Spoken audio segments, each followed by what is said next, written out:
नमस्कार साथियों, दोस्तों, बंधुओं, आप सभी का स्वागत है हमारे यूट्यूब चैनल @level में।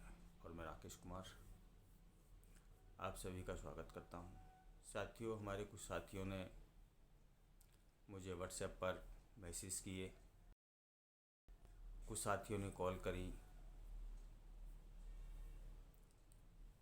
और कुछ साथियों ने मुझसे आकर के कुछ जानकारी हासिल की। और कुछ मेरे साथियों का उस संदर्भ में ये कहना है कि मैं एक बार कर्मचारियों के जो कानून हैं, मुख्यतः कर्मचारियों के क्या क्या कानून हैं, उसको प्राप्त करने के लिए कर्मचारियों को क्या करना है, उस पर थोड़ी सी सूक्ष्म रूप में चर्चा करूं या उसके बारे में बताऊं। तो साथियों, क्या है कि अगर मैं जो कर्मचारियों के अधिकार हैं वो काफ़ी सारे अधिकार हैं। अगर मैं विस्तार से चर्चा करूंगा तो उसमें काफ़ी टाइम भी लगेगा और मैं समझता हूं कि वो एक बड़ा टॉपिक होगा। तो कर्मचारियों के कानूनी अधिकारों के बारे में मैं सूक्ष्म रूप से फोकस करके आपको बता रहा हूं और उन कर्मचारी के कानूनी अधिकारों के बारे में आज आपको बताऊंगा जो हर कर्मचारी को मिलना मैंडेटरी है और मिलने ही चाहिए। साथियों, नंबर 1, नियुक्ति पत्र। ये किसी भी संस्थान में काम करने वाले कर्मचारी का पहला कानूनी अधिकार है। या वो किसी संस्थान में काम करने के लिए जाता है तो उसको नियुक्ति पत्र मिलना आवश्यक है। पहला कानून, पहला अधिकार उसका। और ये कानून के साथ साथ उसका अधिकार भी है। कानून तो है ही, कानून में तो इसका प्रावधान है इन सब चीज़ों का, पर ये उसके अधिकार भी हैं। तो मैं आज दोनों सब्जेक्टों की अगर मिक्स कर दूं, अधिकार और कानून, तो दोनों को हम कैसे, कानून में प्रावधान भी है उसका और ये कर्मचारी का अधिकार भी है। तो सबसे पहला, अगर किसी संस्थान में काम करते हैं तो सर्वप्रथम आपके पास वहाँ का अपॉइंटमेंट लेटर आपको मिलना चाहिए। अपॉइंटमेंट लेटर मिलने के बाद दूसरा कानूनी अधिकार है आपको आपके काम के घंटे, कि आप कितने घंटे काम करेंगे। यानी 8 घंटे काम करना आपका कानूनी अधिकार है। और 8 घंटे से ज़्यादा काम करते हैं तो वहाँ आपको ओवर टाइम मिलेगा, जिसकी गणना डबल से होती है। यानी आप 4 घंटे काम करते हैं तो आपको 8 घंटे का पैसा मिलना चाहिए। और वो जो ओवर टाइम, वो भी आपकी स्वेच्छा के ऊपर निर्भर करता है कि आप करना चाहते हैं या नहीं करना चाहते। कोई भी नियोक्ता, कोई भी कंपनी, कोई भी संस्थान आपसे जबरन ओवर टाइम नहीं करा सकता। नियुक्ति पत्र, काम के घंटे। दूसरा, आपका कि आप किस पद के लिए अपॉइंट किए गए हो। आप जिस पद के लिए अपॉइंट किए गए हो, वो जो पद है वो आपका मैंडेटरी है कि आप उस पद के लिए काम करते हैं। उसमें आपके अपॉइंटमेंट लेटर में लिखा होगा कि आप किस पद के लिए आपको अपॉइंट किया जा रहा है, कितने वर्किंग आवर्स होंगे, कितना आपका सैलरी होगी, कितना होगा, कितना बेसिक होगा, कितना ESI होगा, कितना PF होगा, कितना बोनस, ये सारी चीज़ें उसमें लिखी होंगी। तो पहला नियुक्ति पत्र, उसके बाद आपके काम घंटे। तीसरा जो सबसे मेन इशू है, ये है न्यूनतम वेतन।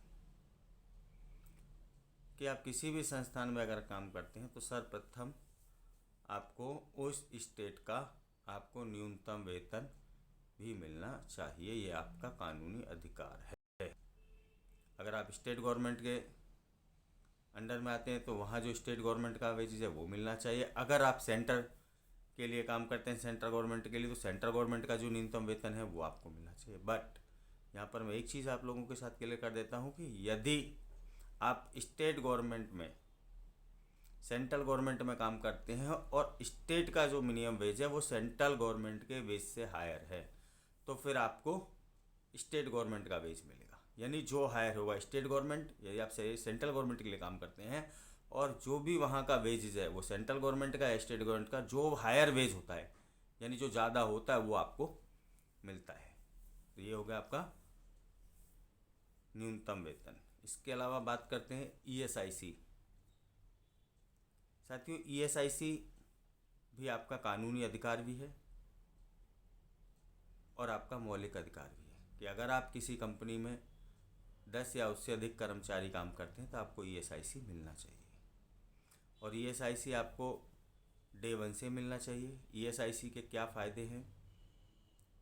अगर आपके साथ कोई दुर्घटना घटती है आपके साथ, तो आपका एक तरीके से वो बीमा पॉलिसी है आपकी फैमिली के लिए। सारा मेडिकल जो आपकी फैमिली के लिए बीमारी या कुछ भी, अगर कोई किसी तरीके की मेडिकल की ज़रूरत पड़ती है फैमिली में, तो जो फैमिली के मेंबर हैं यानी आपके काम करने वाले के वाइफ और उसके बच्चे और पेरेंट्स यानी मम्मी पापा, या महिला है तो उसके हस्बैंड, उसके बच्चे और उसके सास ससुर, इनके लिए वो लायबल होते हैं। किसके लिए? ईएसआईसी में। ईएसआईसी में बहुत छोटा सा कंट्रीब्यूशन आता है। उसके बाद आपकी फैमिली की जो सिक्योरिटी है वो वहाँ हो जाती है। तो आपको क्या करना है? क्या अधिकार है आपका? ईएसआईसी।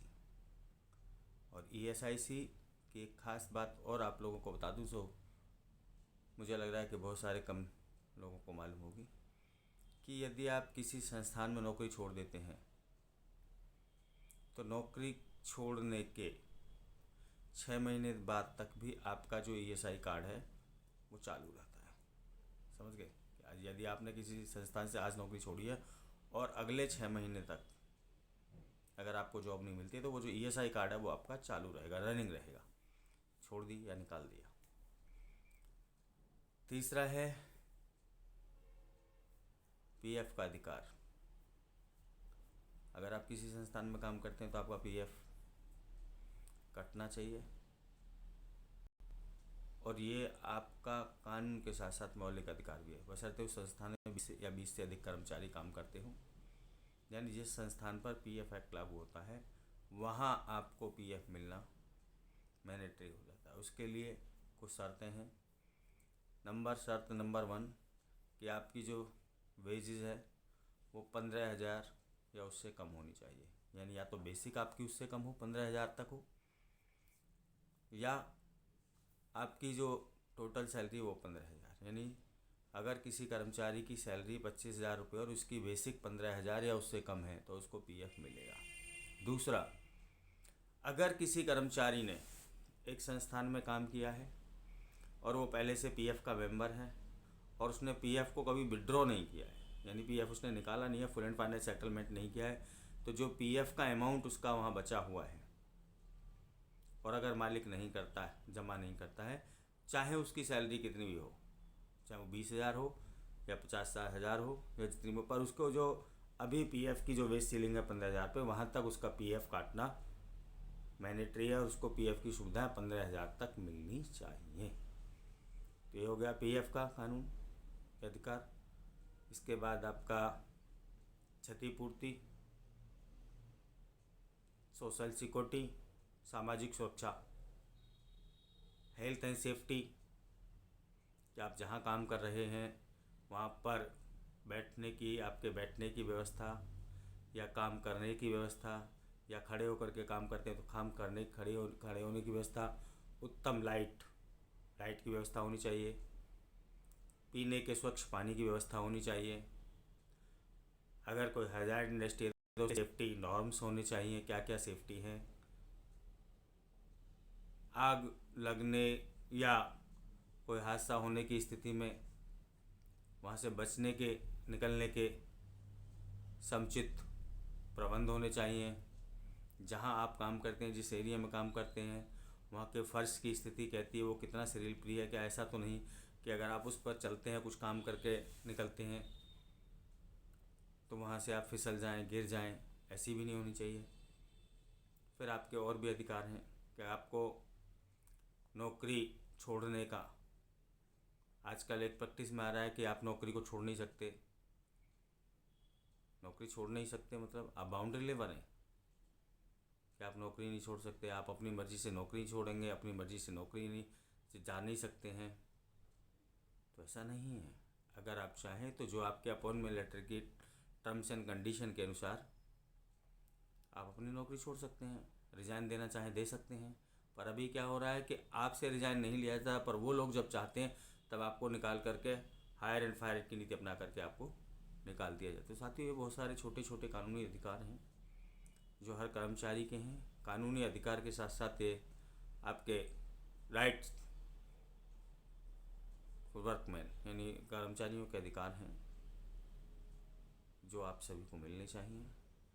तो आप किसी भी संस्थान में, फैक्ट्री में, पेट्रोल पंप पर, सीएनजी पंप पर, किसी यार्ड में, सरकारी, गैर सरकारी, अर्ध सरकारी संस्थान में काम करते हैं तो उनको ये कानून मिलने चाहिए। और साथियों, अगर आपको किसी भी तरीके की कोई समस्या आती है इन सब चीज़ों में, लेबर से संबंधित, तो आप मुझे कमेंट्स कर सकते हैं, मुझे बता सकते हैं। आप मेरी मदद लेना चाहें तो मुझसे मदद ले सकते हैं। आप मुझे ऑफिस में आकर के मिल सकते हैं, वहाँ पर संपर्क कर सकते हैं। और किसी भी समस्या के लिए आप मुझे कॉल अवश्य करें। साथियों, अगर आपको वीडियो अच्छी लगी हो तो चैनल को लाइक करें, सब्सक्राइब करें।